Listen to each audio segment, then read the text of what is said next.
5,000 টাকা চাইছিলাম যে দিব বলেছে, গতকালকে ফিরে দিয়েছে, কালকেও দেয় নাই।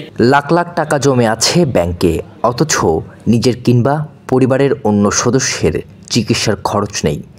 কারো সংসার চালানোর মতো নগদ টাকা নেই হাতে, কারণ ব্যাংকে জমা পড়ে থাকা টাকা তুলতে পারছেন না মানে ব্যাংক টাকা দিতে পারছে না, কারণ ব্যাংকও টাকা শূন্য।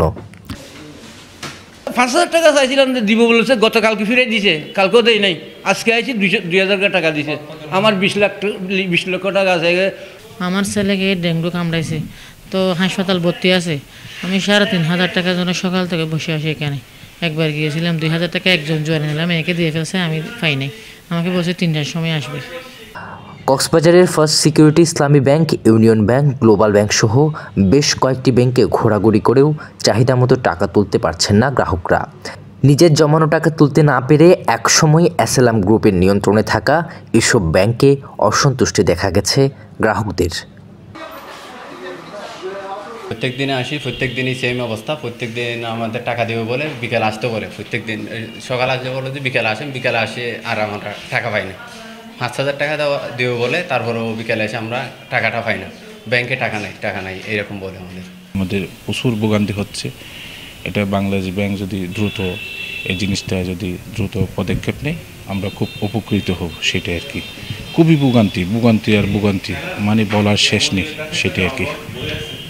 এদিকে ব্যাংকে থাকা দায়িত্বশীলরা বলছেন, গ্রাহকদের তারা চাহিদা মতো টাকা দিতে পারছেন না। দেশের বর্তমান প্রেক্ষাপটে গ্রাহকদের সাময়িক সমস্যার জন্য আরও কিছুদিন ধৈর্য ধরার আহ্বান জানান তারা।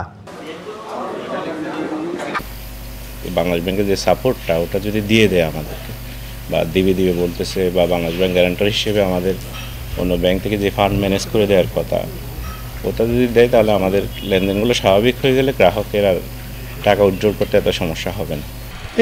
এরপরে দিন যাচ্ছে, রাত যাচ্ছে, এটা কিন্তু আর হয়ে উঠতেছে না। এইভাবে চলতে এই পর্যন্ত এসে দাঁড়িয়েছে। তা আজকে যেটা এই আমার নলেজ, আমি একটা পেপারও দেখলাম, আমি আমার প্রধান কার্যালয়ের সাথে কথা বলেও দেখছি যে আজকে গভর্নমেন্ট যে একটা দায়িত্ব নিছে, গ্যারান্টি দিছে, এটার একটা চিঠি এই 5টা ব্যাংকে নাকি দিচ্ছে। চিঠিটা পেলে এরপরে ব্যাংকগুলো যোগাযোগ করে তখন টাকাটা দেবে। এক কথায় টাকা দেওয়ার ব্যাপারে মোটামুটি অনেকটা চূড়ান্ত পর্যায়ে রয়েছে এখন। আপাতত তীব্র সংকটে পড়া 5 ব্যাংকে প্রথম ধাপে তারল্য সহায়তা দেওয়া হলেও আবেদনের প্রেক্ষিতে বাকি ব্যাংকগুলোকেও তা দেওয়া হবে বলে জানিয়েছেন কেন্দ্রীয় ব্যাংকের কর্মকর্তারা।